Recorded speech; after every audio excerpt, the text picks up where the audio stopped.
Hello Canada, welcome back to another edition of the Canadian Citizen Journal. I'm your host, alias Guy. Well, bombshell report came out from the Auditor General. We're going to focus on just two of the issues, which is the, purposeful lying from the Liberal government, which nobody should be surprised about, at least anybody who knows anything about politics and what's going on in our country with this fascist government. But this actually touches down on my previous episode, on how there is zero transparency. Our government, this new Liberal Party, has reduced the ability for citizens to actually see what's going on. They are the most untransparent government in the history of Canada, except during when we were at war, which those are good excuses to actually kind of hold stuff back.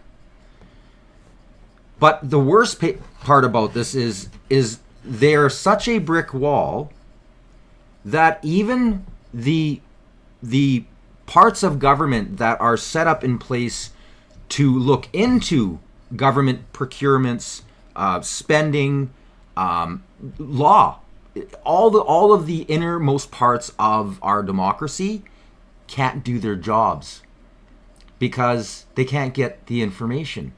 This government not only has shut down the idea of being able to see what it's doing, but they have manipulated the system in such a way that they can skirt around.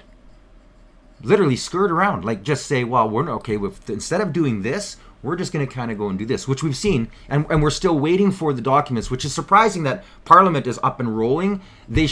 I'm still a little bit surprised that they haven't brought up the Green Slush Fund and shut Parliament down again. And now I'm hoping with all of this coming out that in the next few sitting days that's left, that this actually gets brought up, because if this government wants to have any, if Carney in any way wants to deem himself as being a new leader and he's going to not be the old Liberal Party, then that's one of the first things he should do is say, okay, you know what? Let's do this transparency thing. I'm going to open up the Green Slush Fund and start watching the MPs get charged. Oh, but he won't. He won't do that because he's the general. Governor Turd was a private. He was a puppet. Now we have the actual orchestrator of this entire green fascist government. They're going, it's just insane. And by the way, we're going to deal on the next episode, this new bill C5 that they're trying to rush through, which gives them permission to skirt around any rule or legislation in order for them to put forward the companies and projects they deem fit to be set up and allowed to actually mine or whatever, generate electricity. And guaranteed, from what I'm finding on this windmill conspiracy that's going on off the East Coast, there's just way too much Brookfield Liberals pension plans. This is the corruption, the infiltration from the elite into our system is just beyond the pale. Let's get started on this whole Auditor General. I've got the documents as well, and as always, I'm one of the only person I know of right now who will put all the evidence down below, so you actually have access to find these documents. You won't have to look. You just got to click down there. I'll actually put them on independently, so you can actually pick whichever audit you want to take a look at. And I'll even include the other two, which we're not talking about today, which is the housing, which is, again, another bombshell. But we just don't have time today to get on that. So anyways, let's just get started. This is unbelievable where Canada is at. It's embarrassing. Our next audit examined National Defence's project to replace Canada's aging CF-18 fighter jets with advanced CF-35As. We found that estimated costs of the Future Fighter Capability Project have significantly increased, and that the project faces several risks that could jeopardize the timely introduction of the new fleet. National Defense originally estimated that the project would cost $19 billion. The audit found that this figure was based on outdated information and that by 2024, the projected costs had increased to $27.7 billion, almost 50% more than the original estimate. This figure did not include other essential elements needed for full operational capability, such as certain infrastructure upgrades and advanced weapons, which would add at least $5.5 billion to the total estimated cost. L'audit a également révélé qu'il y avait d'autres risques importants. Our final audit report examined government contracts awarded to GC Strategies Incorporated, an Ottawa-based information technology staffing company. From April 2015 to March 2024, 31 federal organizations issued 106 contracts to GC Strategies. In this audit, we found that federal organizations frequently disregarded government procurement rules that promote fairness, transparency, and value for Canadians. Par exemple, les organisations fédérales sont tenues d'évaluer le niveau de sécurité. The findings in this audit echo those of previous audits, where we found deficiencies in how public servants applied federal procurement rules. There are no recommendations in this report because I believe the government does not need more procurement rules. Rather, federal organizations need to make sure that the rules that exist are understood and followed. Thank you. We appreciate now, your time. This is kind of the kicker to the whole problem. She's found that they're using backdoors and slithering around the rules and laws, which gives them the ability to hide what's really going on. Now, as of like the Green Slush Fund that I had mentioned earlier, this is the same thing that was going on.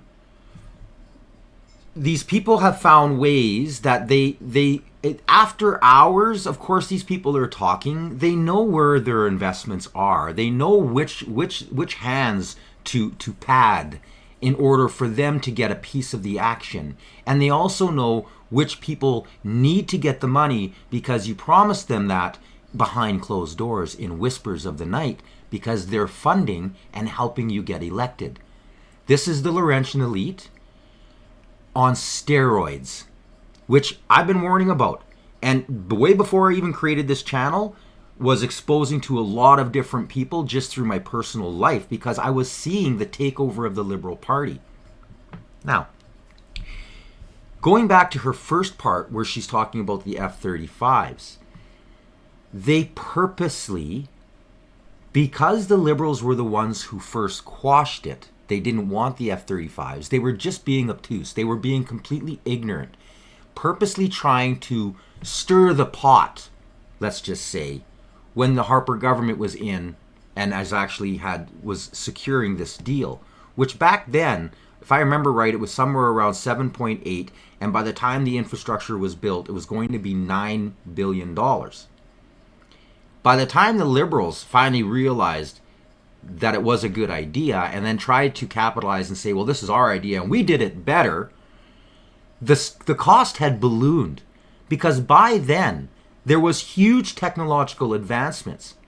And now the costs of the additional components on these planes for them to carry this new equipment and use it was skyrocketing.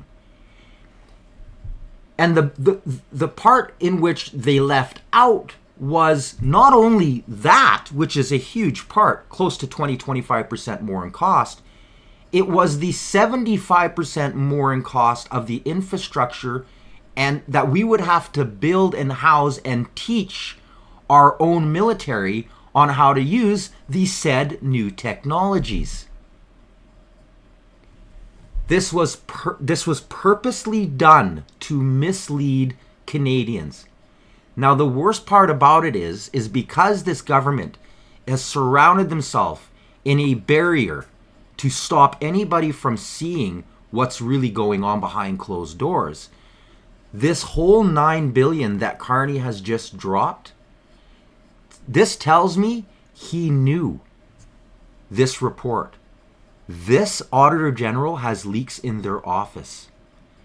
I'm telling you, this is now, I have no proof right now. I'm digging, but again, with this government, and we know where we rank on the transparency on a global stage, we're below communist, socialist, and dictator countries on how transparent we are. Number 53, people. And if you're just tuning in, previous episode, documents are all there. I like always, I put all the evidence down below.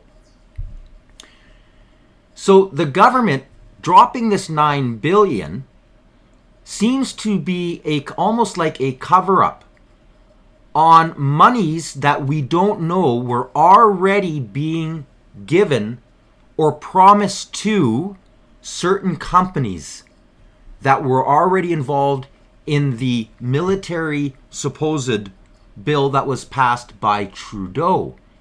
So now Carney's like, oh no, that's all changed. We're going to beat that. We're going to be there by 2%. And it's almost like we're seeing a whitewash. And I'm telling you, if you piece together everything that Carney's done here on this whole military, like this $9 billion and meeting the target, yes, he's definitely kissing Trump's ring. Yes, he's definitely trying to make sure when he walks into the G7, he doesn't get, the living daylights kicked out of him because of the ignorance, laziness, lack of funds, and just sheer incompetence of this Liberal Party.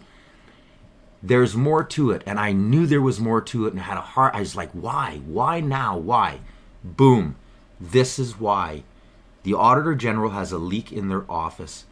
Carney and the Liberals knew, and they were trying to beat this down. Let's just keep on going, because this has been a crazy day. An absolutely crazy day. Time and attention, and the Commissioner and I are now ready to answer your questions.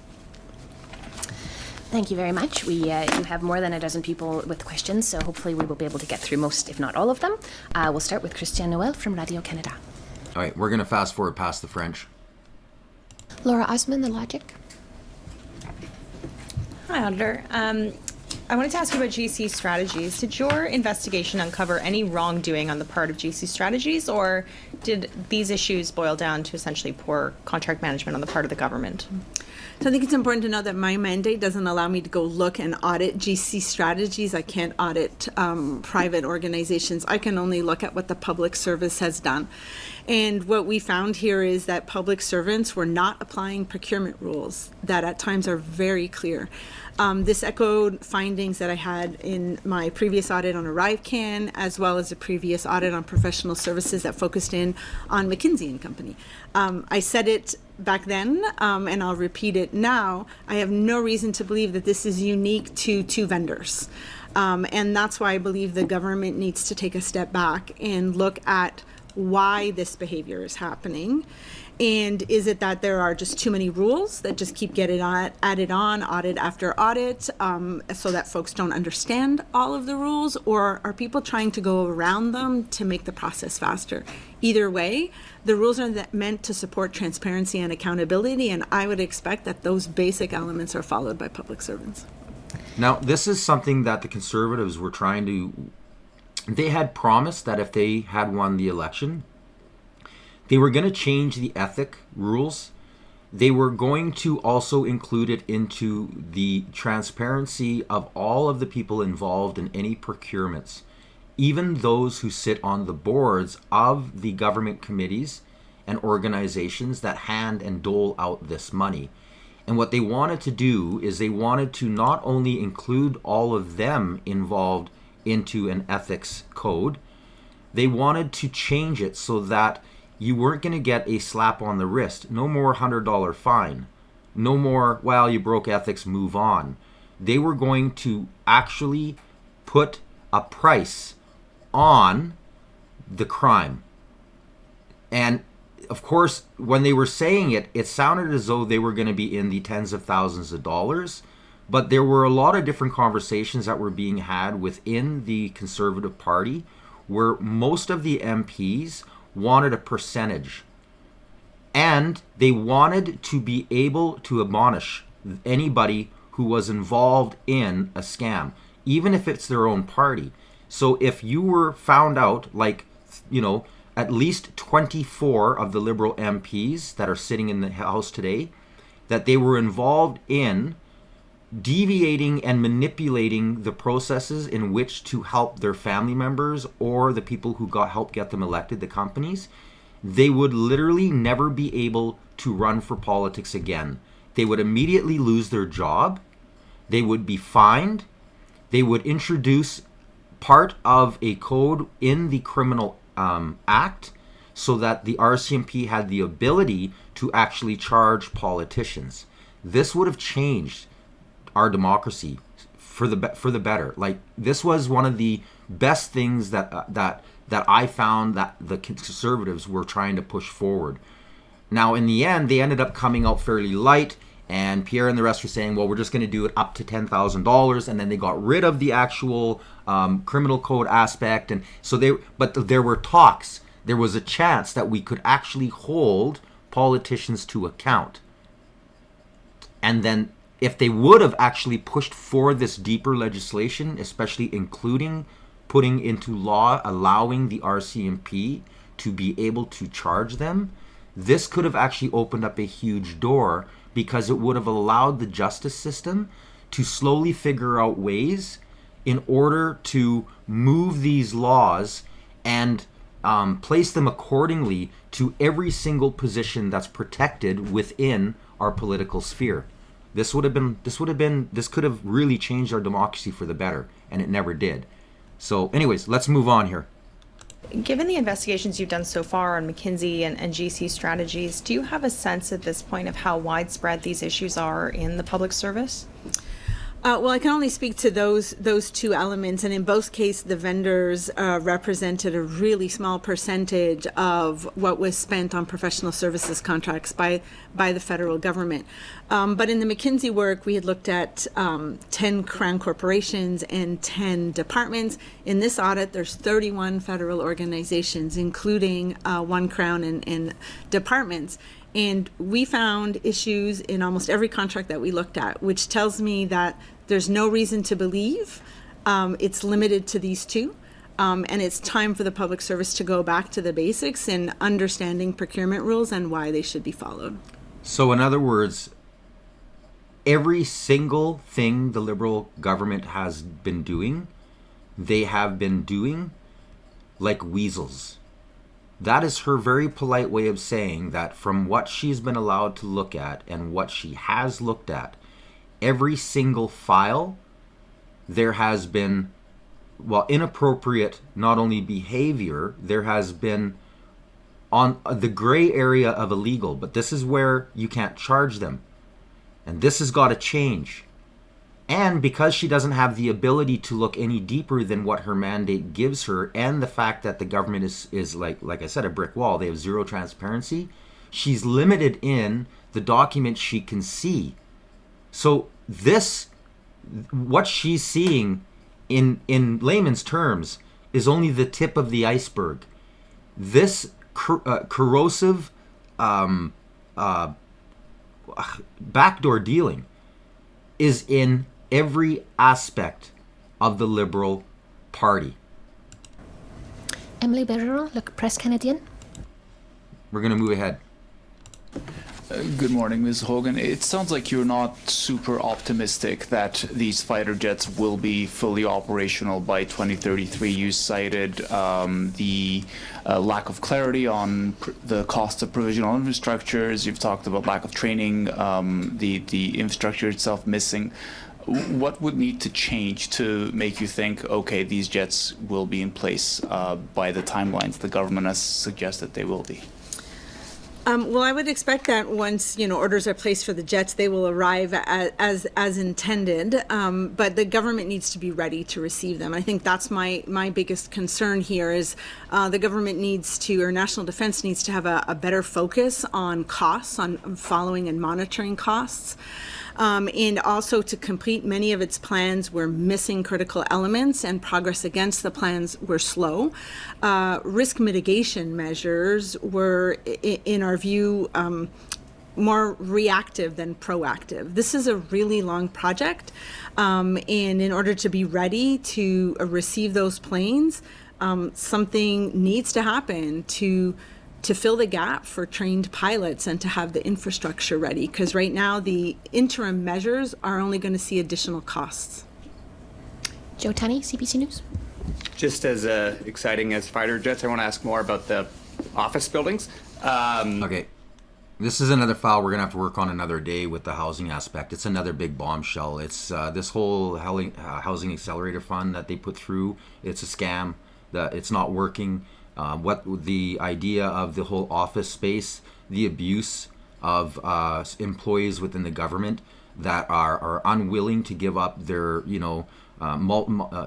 thousands and thousands of square foot of space for their luxury offices. As well as this complete incompetence within the government and those at the heads of these offices to actually look at ways to cut costs and free up space, to not only cut the cost down to the taxpayers, but to allow these spaces to now become available to other private sector, or even the changeover of those that real estate into the housing market. It's the Liberal Party. It is sheer incompetence. Just these four reports are just like I said. I'm going to give them to you. You can read them over. Unbelievable waste. Kyle Duggins, Canadian Press. With respect to the F-35s, was there actually a way to mitigate the costs? The government says that these were all external factors that inflated the cost, the pandemic, exchange rates, and so on. I would point to two reasons why the costs increased from 19 billion to 27.7 billion. Some outside of the control of the government: inflation, foreign exchange fluctuations, and just global demand for munitions that have caused an increase in certain elements. But other elements were well within the government's control. Now she's not an accountant or an economist. Pretty much everything she just listed, the drop of value in our dollar, that happened because of the Liberal government. The inflation, 70% of it has already been proven to be from the waste of printing money. So these are all factors that this party also was involved in, but that falls out of her privy, so she can't necessarily comment to that. So you got to listen to the way that she words it, and you got to really think about the sentences in their entirety. Yes, every single aspect of this, including the economic hike, that the increase of inflation, the majority of that was caused by the Liberal Party. Their original estimate of 19 billion was based on outdated information. There was more recent information available about the costs of the actual fighter jets that could have been used and factored into that. And the slowness of putting plans into action have resulted in the need for interim measures, whether it be for the housing of the infrastructure or the housing of the planes or to train. And those are well within National Defence's control as well. And with respect to office space. Okay, we're going to go ahead. In regards to the GC Strategies audit report, how much does cronyism play into it, and whether or not the fact that perhaps this one company or other companies may have a preferential relationship with certain departments, and that continues upon recommendation upon recommendation? And I'd like to know whether or not public servants have been held accountable. They're responsible for this, and why to your knowledge, have any of the decision makers, and what level are they? That's not clear. When you put it out there and you just say public servants, we don't know exactly who is making these decisions. We know that the minister holds the ultimate responsibility, but at what level? Is it the ADM? Is it the DG? Can you just clarify that a little bit, please?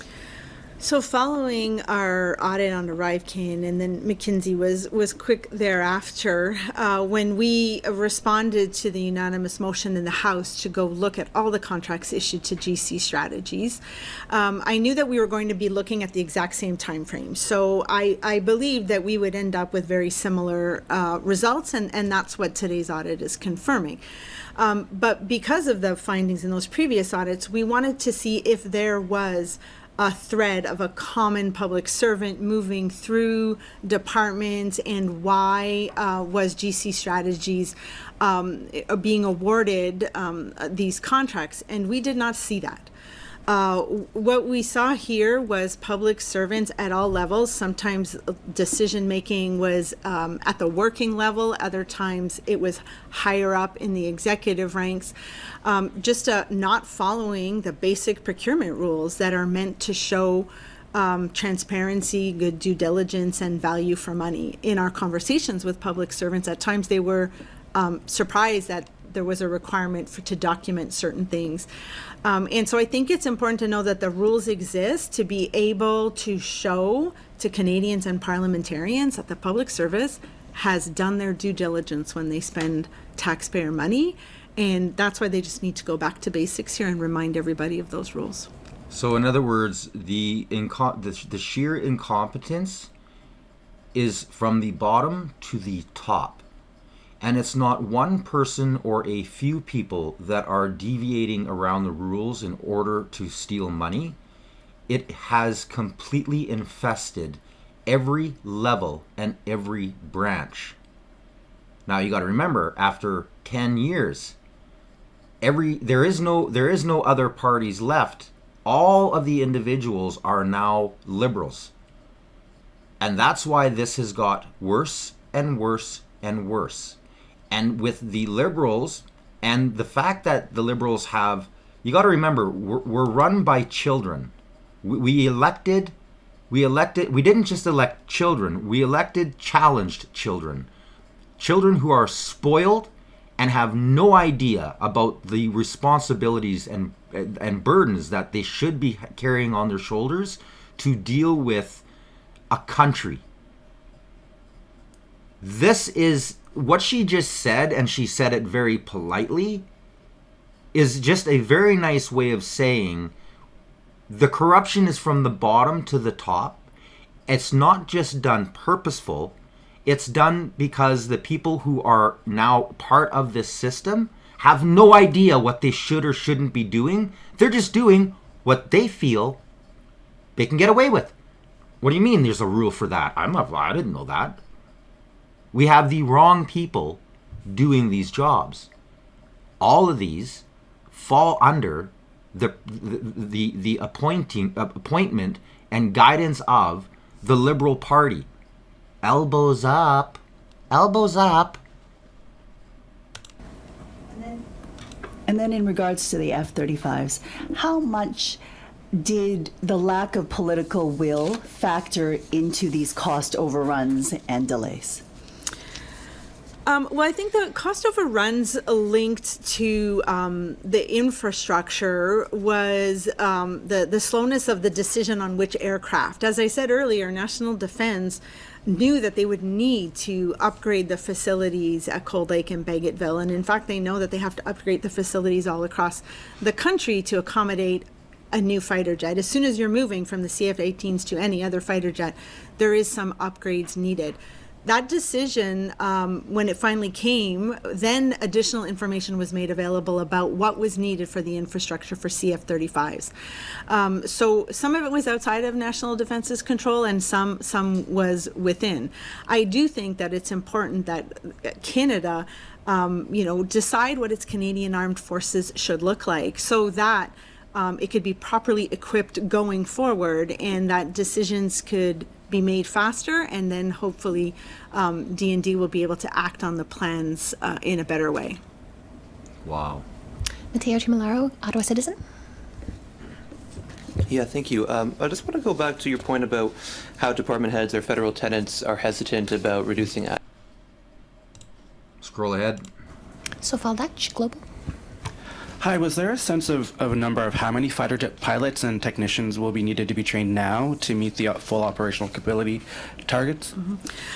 So the contents of the plan is in protected information, and I can't share all of those details with you, but what I can tell you is National Defense's current plan estimates that they will not have enough trained pilots by the time all of the CF-35s arrive in Canada. And so something needs to be done now in order to change the course of that plan. When it comes to GC strategies, you didn't really have a recommendation other than for public servants to follow the rules. Why not recommend something with more teeth or penalties for public servants to follow the rules when it comes to this stuff? So there currently is requirements within the public service, if the rules aren't followed, that there are consequences. When a public servant is given delegated authority, especially an important one, to commit public funds, typically the first step is to remove that authority and make sure that there's some training so that the public servant understands what they're supposed to be doing. But that is left up to every single department to decide. A lot of the issues that we saw were unique department from department, which shows that they all need training, some basic reminders of the rules, and really that's up to every head of a department to decide how to ensure that they comply with federal rules. Fraser Needham, APTN. For Ms. Hogan, on the Indian Act registration. Okay, you're going to scroll ahead. MZ, the Toronto Star. Hi, thank you for taking our questions. Ms. Hogan, in response to your report on GC strategies, the procurement minister said the government has already taken action on improving evaluation requirements, requiring transparency from suppliers, and improving and clarifying the documentation and tracking process. I'm wondering what you make of what actions have been taken so far since your previous... Now, pay close attention to her reaction when this question came out, because she's got to watch what she says as well. She's privy to information that she's not allowed to make public, and she has to be careful because she can't necessarily voice an opinion. She has to state things in a certain way.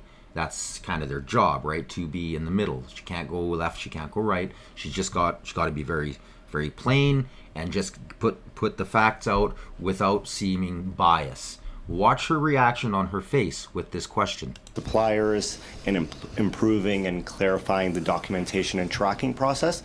I'm wondering what you make of what actions have been taken so far. She's even starting to play with her hands. Previous reports and just leading up to this work. Do you think that enough has been done to kind of address the issues?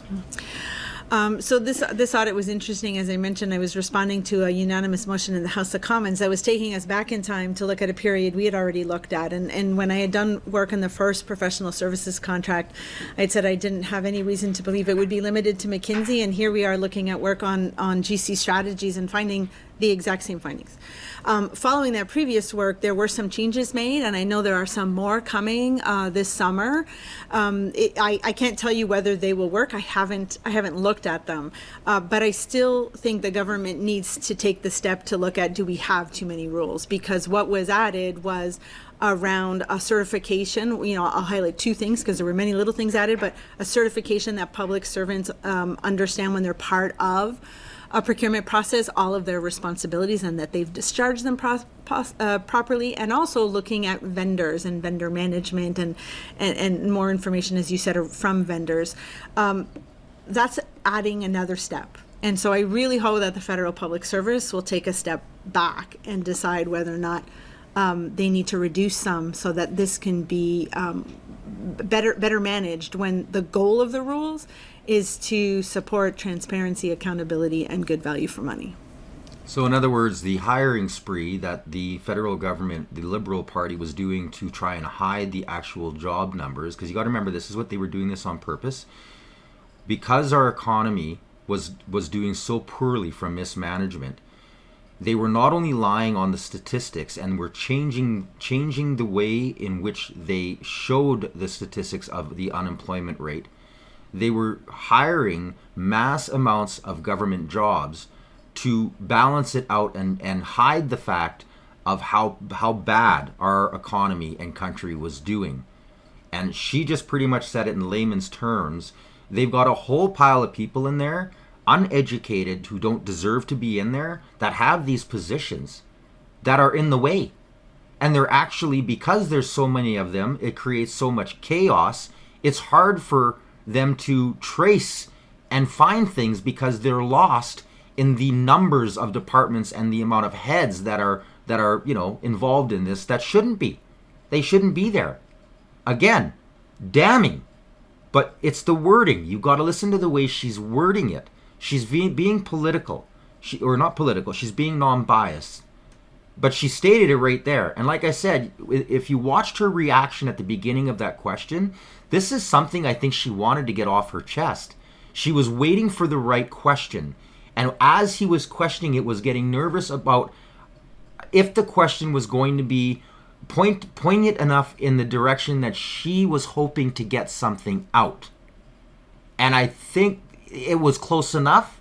And you could tell she was actually smiling and happy she wanted to say it. She had already pre-worked out how she was going to pretty much say, we've got way too many government employees. This is sheer and utter chaos. And we've hired incompetent people.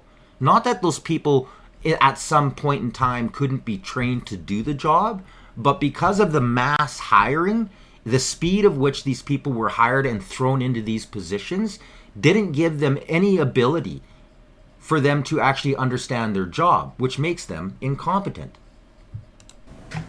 And my second question for Mr. DeMarco. I'm just wondering if you'd want to weigh in on what you're noticing from this new government.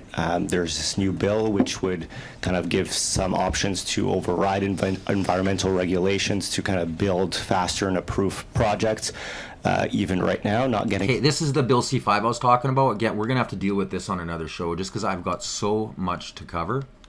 Ms. Hogan, around your F-35 report, the minister, talked about these kind of external factors that affected the cost estimate jumping. But you've talked about in the past how major events like COVID shouldn't really be used as an excuse for the government dropping the ball, we can say. Do you feel like that's happening again here in this audit? Well, I acknowledge that inflation throughout the pandemic and post-pandemic has increased, and the cost of goods has gone up as well. I think that's just normal across all goods, and it doesn't surprise me that it would be linked to military procurement. But that's just one element of why the costs have increased in this project. The other element is that the information started with outdated information when more up-to-date cost estimates were available. But then also the slow monitoring and really reactive risk management practices that are seeing infrastructure and pilot shortages continuing to be there. So I think there's some elements that you could blame on the pandemic and just the economy changing, but other elements that were well within National Defense's control to keep a better eye on. And that's why we recommended that a more intense focus on budgets and risk management was needed.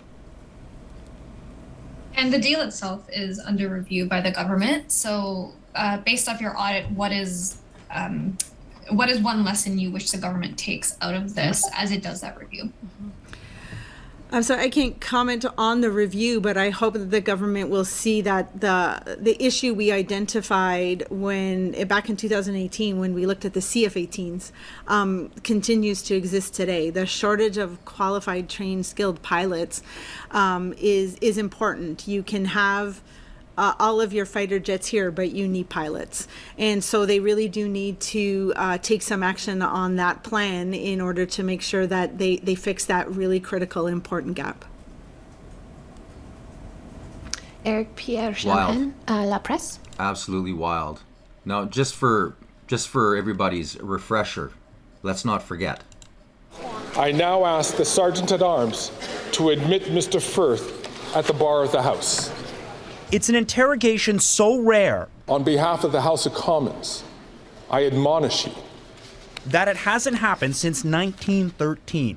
Christian Firth, co-owner of GC Strategies, the company at the heart of the ArriveCan scandal, summoned to the House of Commons after refusing to answer MPs' questions at committee. I'm supposed to not participate in any activity that would cause any undue stress.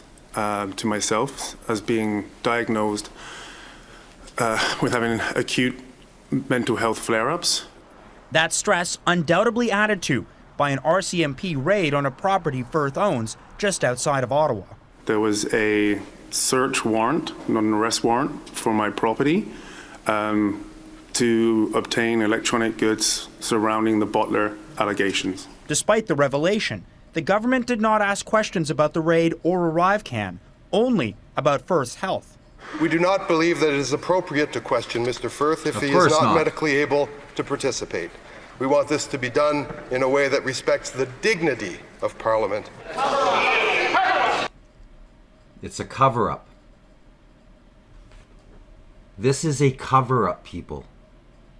They're actually using mental health as a cover-up. Well, of course this man is under stress because he's involved in a huge scandal that could see MPs charged and go to jail, as well as a lot of people buried within the back doors of government that have been just tossing Canadian taxpayer dollars to all of their friends.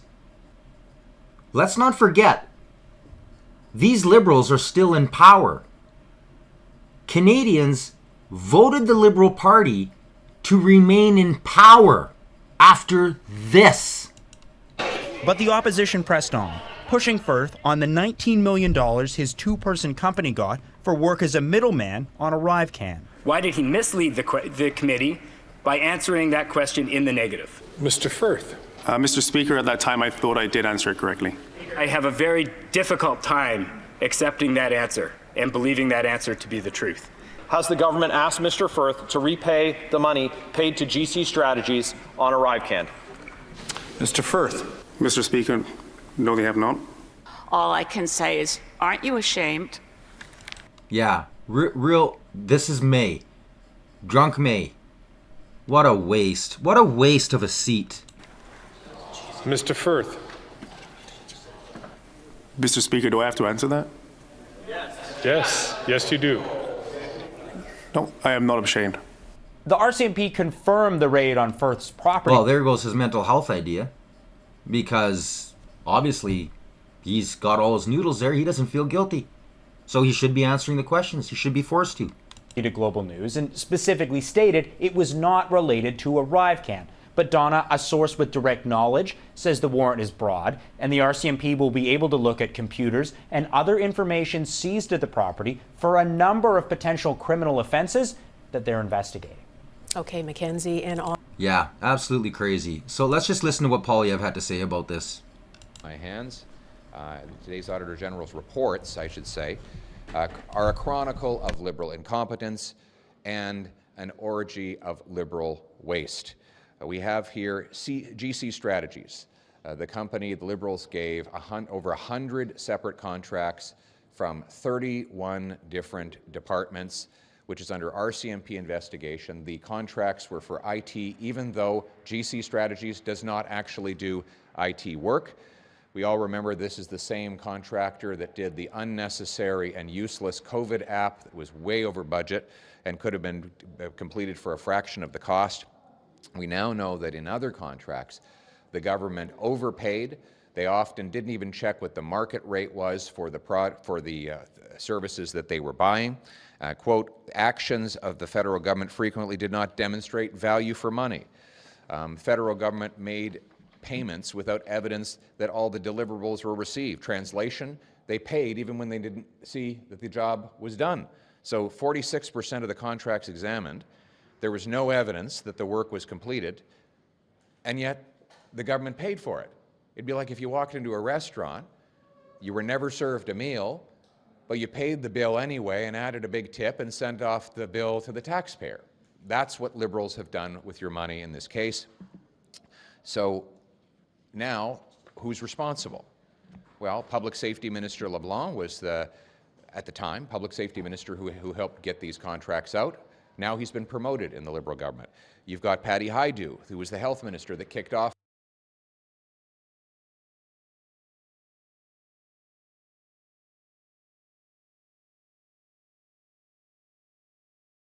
the ArriveCan app. She as well has been promoted. And then you've got F-35s, Liberal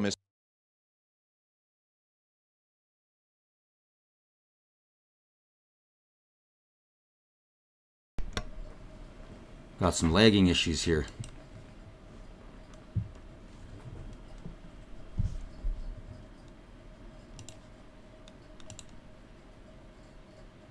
management of the process has now driven up costs by 50%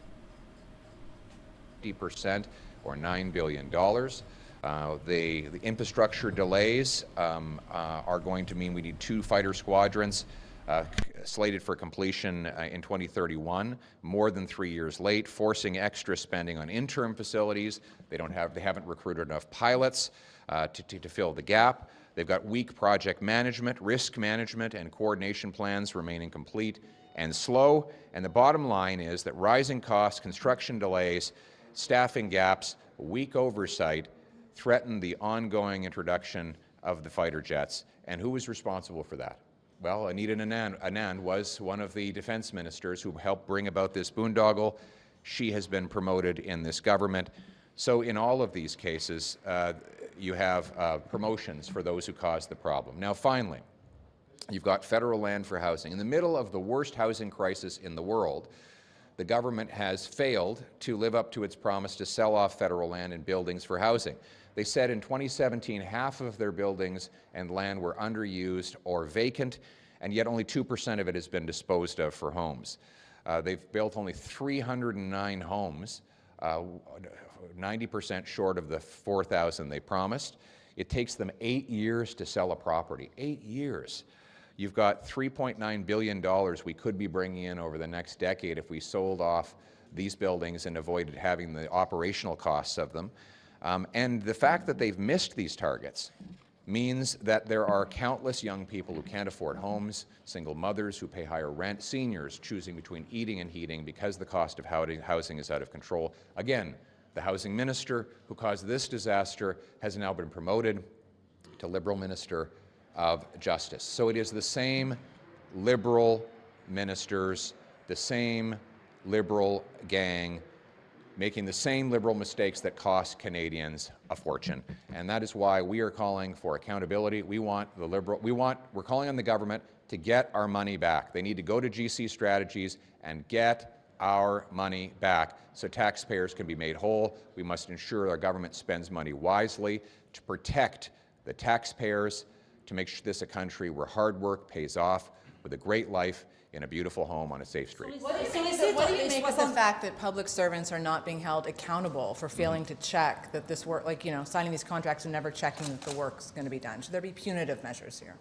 Well, yes. I mean, anybody who did that should be fired, but the politicians should be held accountable as well. I mean, I just finished listing all of the Liberal ministers that were in charge of these various departments that went ahead and spent this money even though it was unnecessary. I mean, look at Patty Hajdu. We said that the ArriveCan app was unnecessary, and they went ahead and used it anyway. We didn't need it. It didn't do any good, and it cost a fortune.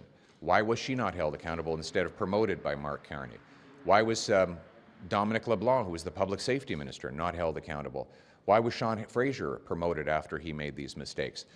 This Liberal government is in a habit of promoting politicians who waste people's money and screw up people's lives. Sur les F-35, le gouvernement canadien dit qu'il repense le contrat. On va recevoir les 8 premiers avions, mais pour les autres, à cause de ce qui se passe avec M. Trump, pas certain. Vous pensez quoi de ça et vous feriez quoi? So we're going to move ahead here. La revue pour qu'on puisse savoir ce que.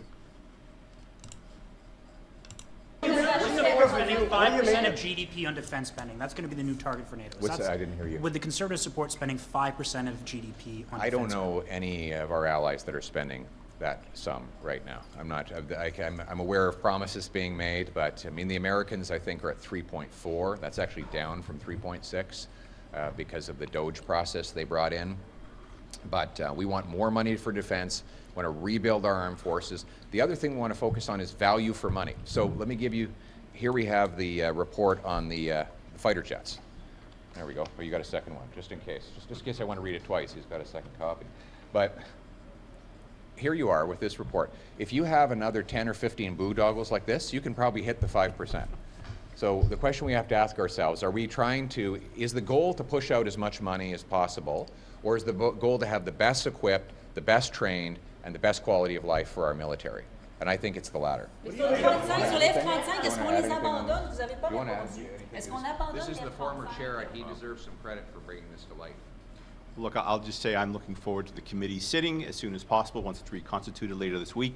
As you know, we brought to light a lot of the findings around ArriveCAN. I think the committee work resulted in the government promising to get money back. We want to see how they've done on that. Similarly, I think it initiated a number of the police investigations. We'd like updates on that. We have more work to do on the Green Slush Fund, and today's reports from the auditor give us more work to do going ahead as well. And I had our Treasury board critic as well, Stephanie. Thank you. The Auditor General made it very clear that the rules are clear, and yet the Liberals seem to be incapable of following the rules and enforcing the rules. Likewise, this House passed a motion whereby we agreed that we should get the money back, and yet we have yet to see a cent from GC Strategies. When are we going to get our money back? When are Canadians going to get their money back? These are questions we still need answers to from this Liberal government. What do you make of the border? What do you make of the border security? What do you make of the border? One thing I should say, she's absolutely right. We need to get the money back for taxpayers. What do you make of the border security bill that was tabled last week, Bill C2? You haven't offered your views on it. Can you give us? Well, we support a stronger border. We want severe limits on population growth to reverse the damage the Liberals did to our system. The population has been growing out of control. Our borders have been left wide open. This has caused the free flow of drugs, human trafficking, illegal migration, and much worse. And that is why we want a stronger border. We want to crack down on abuses in the immigration system, and we want to ensure that that any frauds in the refugee system are reversed. Those are the things we're looking at. But we're also going to study the bill carefully to make sure that long-standing Canadians who are following the law are not having their rights and freedoms violated. Thank you.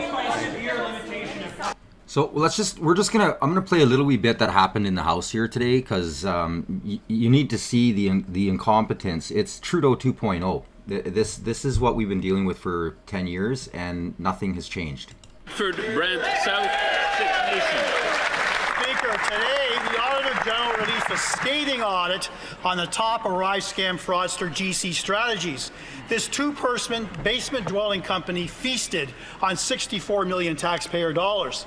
This was a direct gift from the Liberal government, who allowed basic procurement rules to be completely ignored over the last 10 years. Canadians still don't know who did the work, what was done, if they were qualified, if they had security clearances. This is complete government incompetence. The ask is simple. When will taxpayers get their money back? The Right Honourable Prime Minister. Mr. Speaker, I thank the honourable member for his question. I thank the Auditor General for her service. I note that GC Strategy has been prohibited from government contracts for 7 years, and it's that standard, the minimum. As a member of Canada's new government and a new member of Parliament, we will uphold higher standards, Mr. Take a look around. Take a look around.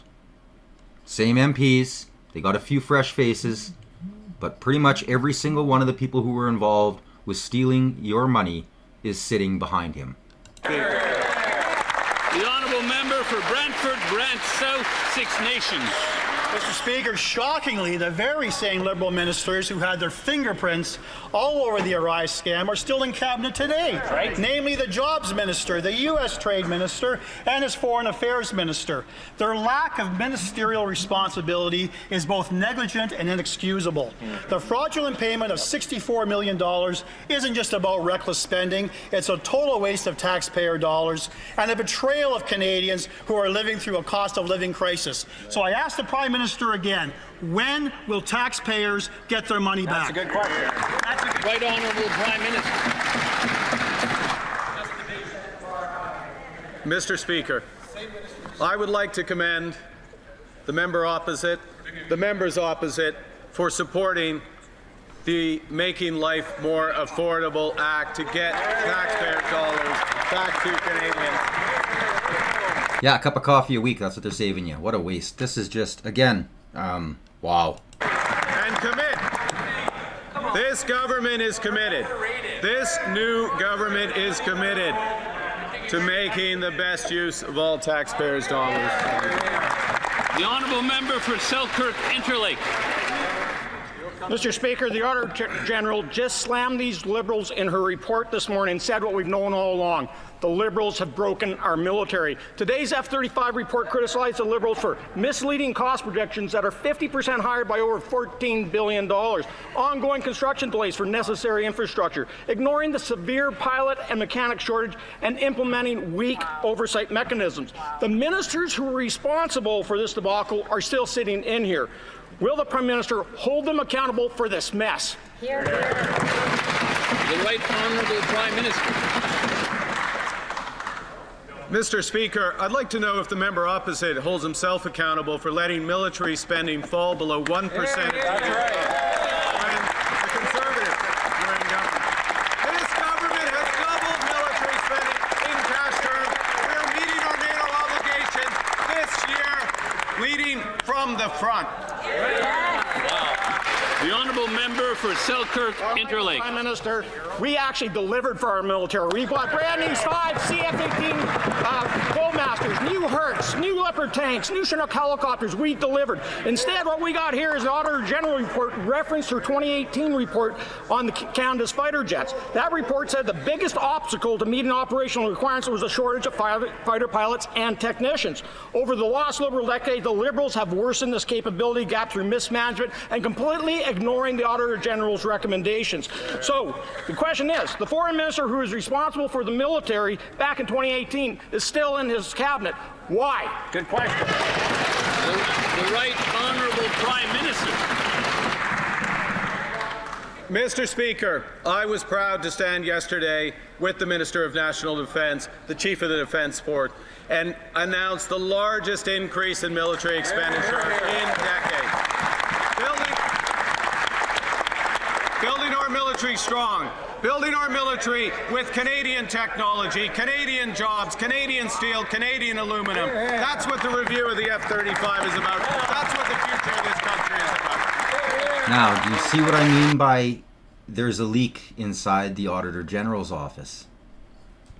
They raced. This is why there was no hints or discussions, nothing. All of a sudden, he just decided out of the blue they're going to drop this $9 billion spending.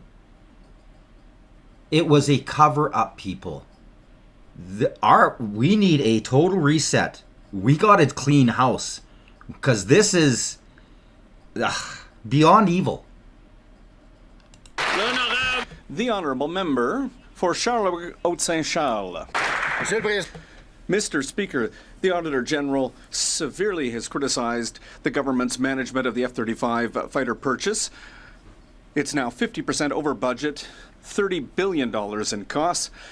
There are delays in construction, a lack of personnel, and insufficient oversight are threatening this project, and Canadians are paying the price. And the Prime Minister seems to have forgotten to mention that the new money announced yesterday is just to pay these cost overruns. He promoted the former Defence Minister. Why? The Right Honourable Prime Minister. Mr. Speaker, one of the first measures that I took was a review of the F-35 contract. Because we have to do what's right for Canadians, what's right for Canada, what's right for our security, and we will report back to Parliament over the summer. Wow. There's pretty much an admission right there.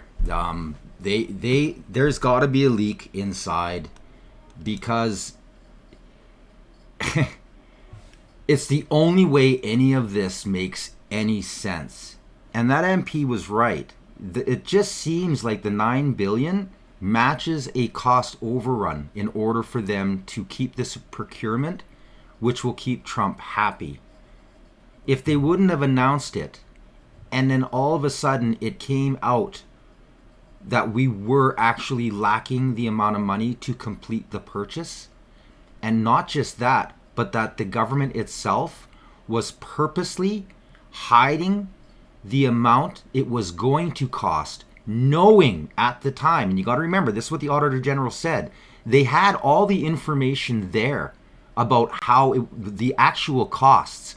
They could have put a much more accurate number down, but purposefully changed the numbers for the party to look good, knowing they knew damn well that it was already costing way more because of their own party's decision to cancel the contract in the first place, which they ran. That was their half of their political campaign, was that Trudeau's up there yelling, oh, I'm going to cancel that wasted money F-35 at whatever, 8.9 billion, which is now what they said as a lie, 15 and change, and now we know is well over $30 billion.